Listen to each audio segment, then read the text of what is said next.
Between 1924 and 1950, Georgia Tann kidnapped more than 5,000 newborn infants and then sold them to the ultra-wealthy on a nationwide black market child trafficking network. More than 500 of those infants would die before being sold due to abuse, neglect, disease, and malnutrition. Some of the babies were ripped from their mother's arms right off the streets in broad daylight. They were kidnapped from churches and daycare centers where they may have been playing. In most cases, the infants were taken directly from hospitals after doctors handed newborns over to people they thought were nurses, but they were actually criminals disguised as nurses, all part of a massive black market that sold babies. High-ranking politicians ensured Georgia Tann was protected so that she could continue selling infants to the highest bidder. And as unbelievable as all of this sounds, it is 100% true. Check this shit out. Tann pulled off her brazen scheme through operating the Tennessee Children's Home Society, a society which, on the surface, was doing the Lord's work, finding homes for orphaned children. In reality, it worked as a cover for Tann to funnel children into her care, only for her to turn around and sell them on the black market for extreme profit. In the nearly 30 years Tann and the society were in operation, she managed to kidnap and sell an estimated 5,000 babies. These weren't orphaned children placed under her care. They were stolen right from under their parents' noses. How? How could anyone get away with kidnapping and selling children for nearly 30 years right here in America? She did it with help from friends in high places.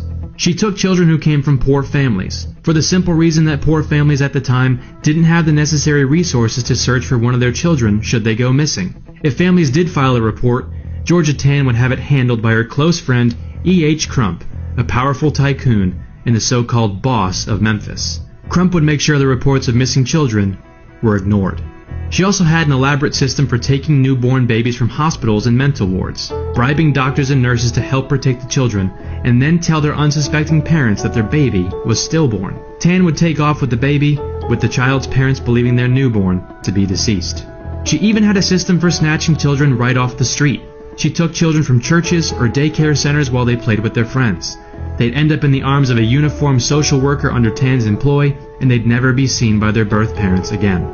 Once the children were under her care, and their parents were none the wiser, Tann would wipe their identities and sell them to couples looking to adopt, leaving them completely in the dark about where the child came from by falsifying or destroying their documents. Tann pocketed millions of dollars selling children to out-of-state couples, charging a $5,000 premium on out-of-state adoptions.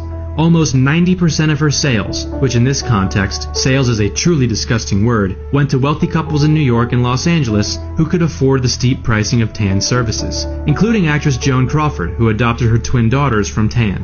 It should be noted none of the adoptive parents had any chance to suspect what they were doing was wrong. On its face, Tann's operation was a legitimate adoption agency. Of course, simply adopting a baby and then never having questions about where that child came from isn't possible. But if the adoptive parents ever questioned Tann about issues that arose, things like missing birth certificates or clearly falsified medical histories, Tann had an answer.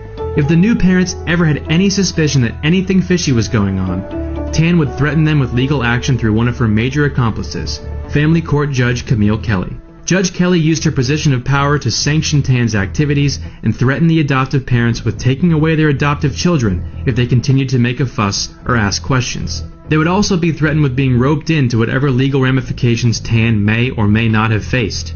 I mean, they did use her services, so technically they were involved in an illegal enterprise themselves. And here was a judge telling them they were complicit.